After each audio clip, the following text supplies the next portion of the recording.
سلام و وقت بخیر خدمت همه دوستان روانگشا. من فاطمه نصیری، طرحوار درمانگر، امروز در خدمتتونم تا با هم طرحواره رهاشدگی رو بررسی کنیم. طرحواره رهاشدگی یکی از مهمترین طرحواره‌ها محسوب میشه. یکی از اصلا میشه گفت طرحواره‌های اصلیه. این طرحواره نیاز پشتش نیاز به دلبستگی ایمنه. یعنی یک نیازی تحت عنوان دلبستگی ایمن اینجا خیلی خوب برآورده نشده که این طرحواره شکل گرفته. حالا یه سری از دوستان ممکنه براشون سوال پیش بیاد که دلبستگی ایمن چیه؟ من شما رو ارجاع میدم به ویدیو مقدماتی. اونجا به طور کامل راجع به این نیاز صحبت کردم. میتونین اون رو گوش بدین و بعد بیاین ادامه این ویدیو رو تماشا کنین. پس میگم که این دلبستگی ایمن رو داشته باشین. اما بریم یکم جلوتر ببینیم چه عامل یا عواملی میتونن تأثیرگذار باشن که فرد در واقع این طرحواره رو دچار بشه. عواملی که من میگم به شکل حالا خلاصه مختصره، شاید بشه به خیلی از موارد دیگه اشاره کرد، ولی من خب به مهمترین عوامل اینجا میخوام اشاره بکنم. یکی از اون عوامل میتونه طلاق عاطفی یا طلاق رسمی والدین باشه. من اینجا یه پرانتز باز کنم. الزاماً هر کسی که حالا پدر مادرش از هم جدا شدن طرحواره رهاشدگی نداره، ولی کسانی که این تجربه رو داشتن احتمالش خیلی بالاتره که طرحواره رهاشدگی رو دچار بشن. گاهی وقتا یکی دیگه از عوامل خیلی تاثیرگذار میتونه چی باشه؟ میتونه بحث‌ها و اون نزاع‌های والدین باشه. توی اون دعواهایی که والدین همدیگر رو تهدید میکردن به جدا شدن. مثلا میگفتن من که میذارم میرم، یا من شما رو تنها میذارم، من میخوام جدا بشم. کلمات و جمله‌های این شکلی خیلی حالا ممکنه اون والد اصلاً سالها گذشته و جدا هم نشده ها، ولی اون جمله اونقدر بار داره که برای یه بچه توی سن پایین میتونه باعث بشه که اون بچه طرحواره رهاشدگی رو دچار بشه. یکی دیگه از عوامل میتونه بیمارستان رفتن، مریض شدن یک یا حالا چند تن از اعضای مهم خانواده باشه که باعث بشه این مریضی، این جدایی در واقع که حالا به بیمارستان رفتن از اون فرد از اون بچه دوری رو در واقع ایجاد بکنه. گاهی اوقات هم خود اون بچه مریض میشه و ممکنه حالا مثلا مدت‌ها بره بیمارستان و دور باشه از خانواده. خود عوامل این شکلی هم میتونن باعث طرحواره رهاشدگی بشن. یکی دیگه از عوامل میتونه غفلت و بی‌توجهی والدین باشه به فرزندشون. حالا این غفلت میتونه ناشی از اعتیاد باشه، اختلالات شخصیتی باشه، پرمشغلگی باشه، هر دلیلی میتونه داشته باشه، ولی همین غفلت میتونه یکی از عوامل باشه. مورد بعدی میتونیم به جابجایی زیاد محله‌ای و حالا شهری اشاره کنیم. کسانی که خیلی حالا مستاجر بودن، محلشون رو زود به زود عوض میکردن، یا به خاطر شغل والدینشون شهرشون رو خیلی جابجا میکردن تا میومدن با یکی دوست بشن، به یه مدرسه‌ای در واقع برن، ارتباط بگیرن، سریع باید وسایلشون رو جمع میکردن و میرفتن به یه جای دیگه. این هم خیلی عامل مهم و تاثیرگذاریه. مورد بعدی بی‌ثباتی والدینه. یعنی والدینی که یه روز خوب بودن، یه روز میخندیدن، یه روز شاد بودن، یه روز با بچه ارتباط خوب داشتن، اما یه روز دیگه با همون بچه با عصبانیت پرخاش برخورد میکردن. یعنی اون بچه خودش هم سردرگم میشده، بالاخره اینا خوبن یا بد، داستان چیه؟ این بالا پایین شدن، این عدم در واقع ثبات رفتاری والدین خودش یکی دیگه از همون عوامل مهمیه که میتونه باعث طرحواره رهاشدگی بشه. دیگه به عوامل حالا موارد دیگه هم مثل بد سرپرستی، بی سرپرستی، به عوامل این شکلی هم میشه اشاره کرد. اما به طور کلی میتونیم بگیم هر تجربه از دست دادنی، هر تجربه رها شدنی که برای اون فرد، اون بچه تو دوران کودکی بار زیادی داشته میتونه باعث بشه که فرد تحواره حالا رهاشدگی رو دچار بشه و بازم تاکید میکنم تشخیص این تحواره با روانشناس، نه با مطالعه کتاب یا اینکه دوتا نشونه رو از یک جایی ببینین، بخونین و بخواین به خودتون برچسب بزنین که این تحواره رو داریم. پس این عوامل بود که به طور خلاصه با هم بررسی کردیم. اما ما میدونیم که توی هر تحواره آدم‌ها با 3 سبک مقابل این واکنش میدن. یعنی ممکنه ما در واقع یه تحواره داریم ولی 3 نفر رو داشته باشیم که به 3 شکل مختلف دارن واکنش نشون میدن. میخوایم این سبک‌های مقابله‌ای رو در تحواره رهاشدگی با هم بررسی کنیم. اول از همه بریم سراغ سبک تسلیم. یه عده‌ای از آدما تحواره رهاشدگی دارن ولی سبک مقابل ایشون تسلیمه. یعنی چی؟ یعنی این آدمایی که تسلیمن معمولاً توی روابطشون جذب آدمایی میشن که اون آدم خیلی در دسترس نیست، خیلی متعهد نیست، خیلی نمیشه روش حساب کنی توی رابطه.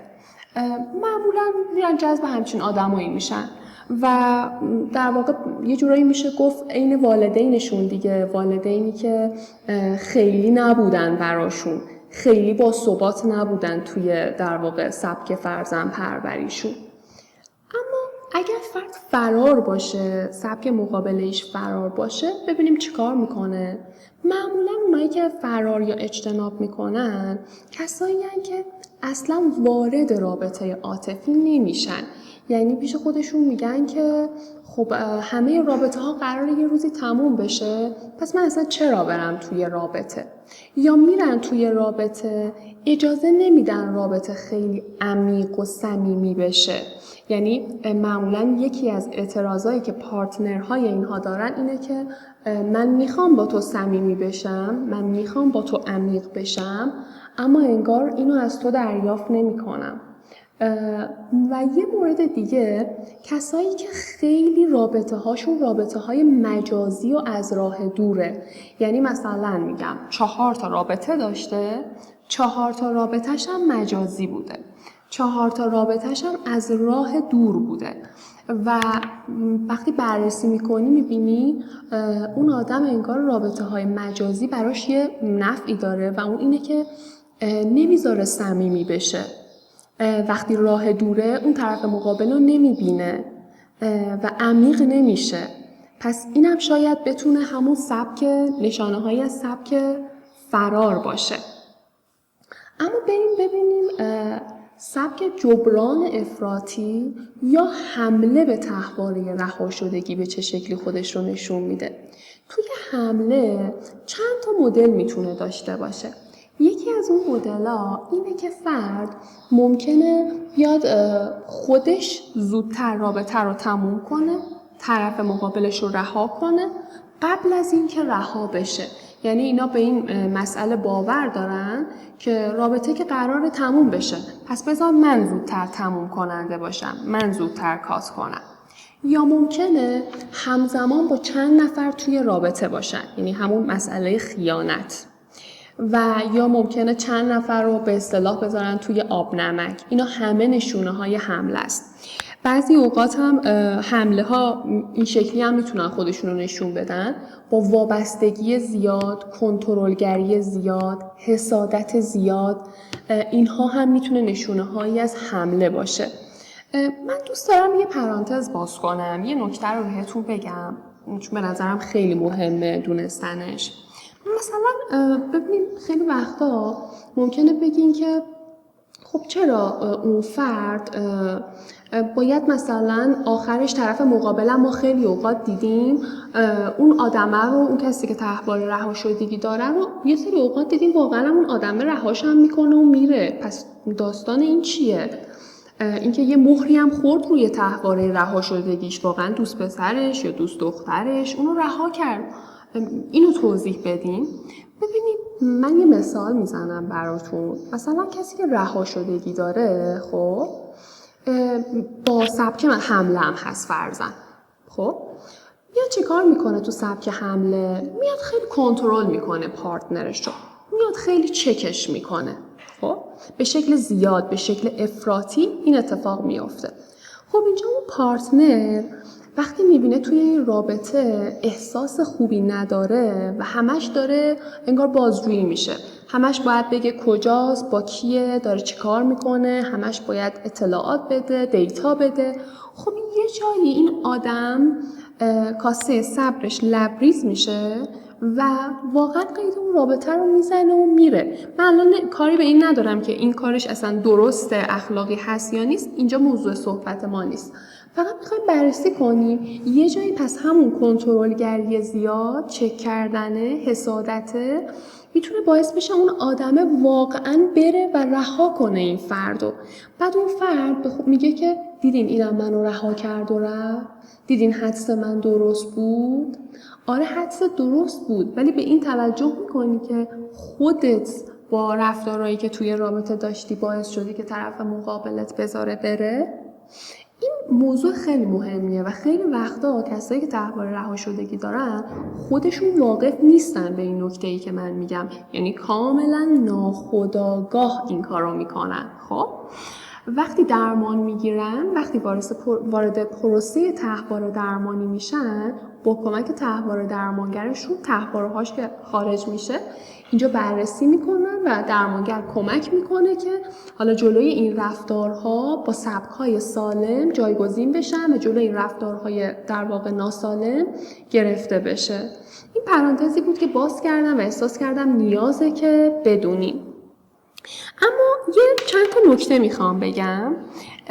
یه نکته اینه که خیلی اوقات افرادی که تحول رهاشدگی دارن حتی ممکنه برن تو رابطه با افرادی که در واقع همسر دارن، متأهلن و با حتی ممکنه بچه داشته باشن، خانواده دارن، ولی میرن تو رابطه با اونها، یعنی ذیل سوم میشن. چرا؟ چون میگن بالاخره که رابطه قراره یه جایی تموم بشه، حالا همین ارتباط نصف و نیمه هم غنیمته.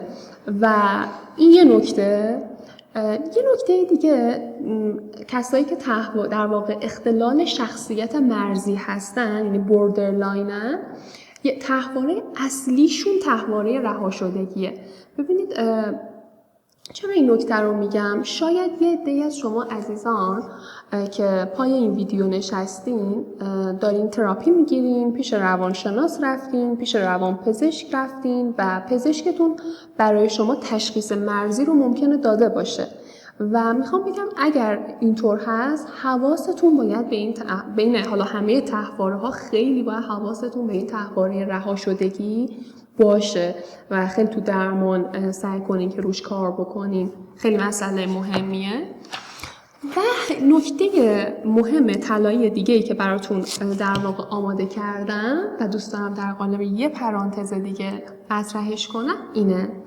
یه سری وقتا تو خود در واقع اتاق درمان و طی جلسات با شما از من سوال میپرسین که چرا من با اینکه مثلا یه چیزی میدونم به ضررمه یا یه آدمی برای من حالا آسیب زننده است، تحورمو فعال میکنه، بازم من میرم تو رابطه با این. چی میشه که ما میریم دقیقاً جذب آدمایی میشیم که برامون مشکل ساز میشن؟ آخه چرا ما باید چیزی که برامون کار نمیکنه رو بریم سمتش؟ ببینید دوستان، همونطور که چند دقیقه قبلی اشاره کردم، ما خیلی ناخودآگاه این اتفاق درمون میفته، میریم جذب میشیم توی رابطه ها، توی حالا روابطی که برامون مشکل سازه. اینجوری نیست که شما آگاهی داشته باشین، آگاهی ندارین. وقتی تو پروسه درمان قرار میگیرین این موضوع رو متوجه میشین. و حالا نکته بعدی، دلیل بعدی میتونه این باشه که من با یه مثال براتون توضیح بدم. اگر من بیام جلوی شما یه بازی بذارم، بازی منچ، یه بازی دیگه بازی چی؟ شطرنج. بگم خب دوستان شما کدومو برای بازی کردن انتخاب میکنین؟ فرض میکنیم شما به من میگین که من منچ رو انتخاب میکنم. من میپرسم چرا منچ؟ چرا شطرنج بازی نکنیم؟ شما به من میگین خب من شطرنج رو بلد نیستم، کسی به من شطرنج یاد نداده. من توی خونه الگویی نداشتم کسی که شطرنج بازی کنه من کنارش بشینم یاد بگیرم. ما منچ بازی میکردیم، منم منچ بلدم. خب پس شما بازی رو انتخاب میکنی که اون بازیه رو بلدین، اون بازیه رو شناخت داریم، روی اون بازیه چی داریم؟ تسلط داریم. خب حالا ما وقتی میریم توی روابط ناکارآمد، اون رابطه ناکارآمده برامون آشناست، منطقه آشنایی، روی این بازی تسلط داریم.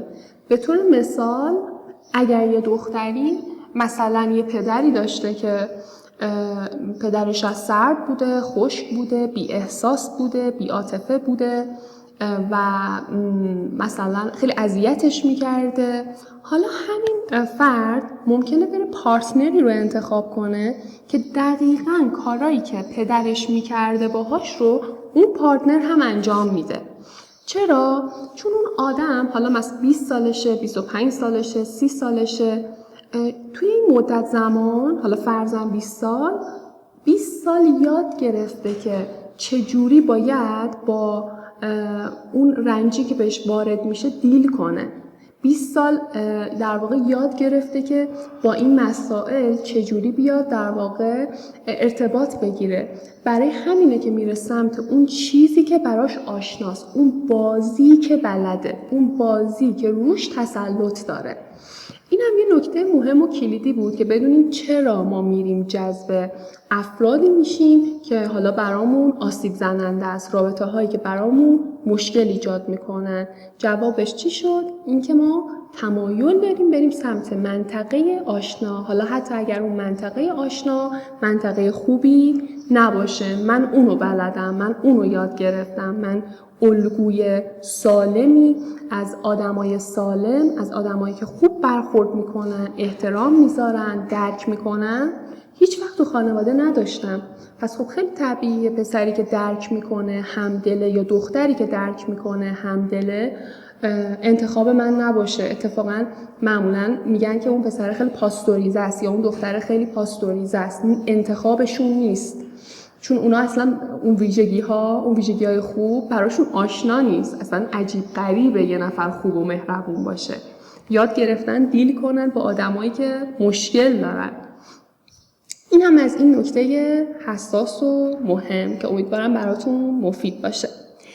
اما بریم سراغ یه چند تا علائم خطر در مورد نامزد، همسر، پارتنر اگر تو رابطه این باهاش به این رد فلگا که حالا براتون میخونم باید توجه بکنین که هوشیار باشین بهش. اولین مورد، اگر همزمان شما توی ارتباط عاطفی هستین، پارتنرتون همزمان با شما متوجه شدین، حالا یا بهتون گفته یا خودتون متوجه شدین که با یه فرد دیگه هم ارتباط داره یا با افراد دیگه هم ارتباط داره و قصد نداره اون روابط رو در واقع تموم کنه، همزمان داره با چند نفر یا با 2 نفر دیل میکنه. این یه هشدار. خیلی اوقات فردی که تحول رهاشدگی داره ممکنه این مسئله رو قبول کنه در صورتی که این خودش یه موضوع و جای بررسی داره. مورد بعدی در دسترس نبودن دائمی پارتنرتونه. من همیشه میگم گاهی اوقات شرایطی پیش میاد ممکنه اون فرد نتونه، مشکل داشته باشه، مریض باشه، شرایطی داشته باشه که نتونه یه تایمی باشه مثل همیشه. این خب قابل درکه. ما اینجا داریم صحبت میکنیم از فردی که غالب اوقات در دسترس نیست، غالب اوقات توی رابطه حضور نداره و کمبودش رو و جای خالیش رو شما حس میکنی. این یه عامل مهمه. مورد بعدی بی‌ثباتی رفتاریه، یعنی پارتنری که بی‌ثبات توی رفتارش، یه روز خوبه، یه روز بده، یه روز میخنده، یه روز گریه میکنه. درسته زندگی بالا پایین داره، خلق و خوی آدما بالا پایین میشه. ما اینجا داریم صحبت میکنیم از کسی که این بی‌ثباتی رفتاریش، اکتیش خیلی سریع بالا پایین میشه. این یه مسئله مهمه. مورد بعدی تنوع طلبیه. اگر پارتنری دارین که خیلی تنوع طلبه، خیلی آزادی زیادی توی رابطه میخواد، این خودش یه مسئله مهمه. و مورد آخر زمانیه که طرف مقابلتون خیلی به شما تردید داره. در واقع میشه گفت یه تایم طولانیه، مثلا چند ماهه، چند ساله که داره هی به شما فکر میکنه ولی هنوز تصمیمشو نگرفته میخواد توی رابطه با شما باشه یا نه. این مجموعه عواملی بود که اخطاری‌ان و هشداری‌ان، باید حواستون باشه که توی روابطتون با کمک یه مشاور، با کمک یه روانشناس بهشون رسیدگی کنید. در آخر برای پایان بندی میخوام بهتون یه کتاب معرفی کنم، کتاب عاشقم باش و رهایم نکن از انتشارات ارجمند. این کتاب میتونه خیلی در زمینه تحول رهاشدگی بهتون اطلاعات خوبی بده، اما مثل همیشه کتاب قرار نیست جای درمان رو بگیره. کتاب یه مکمله و یه تلنگره. جای درمان تحواره ها توی اتاق درمان با کمک تحواره درمانگره. تا ویدیو بعدی، خدا نگهدارتون باشه.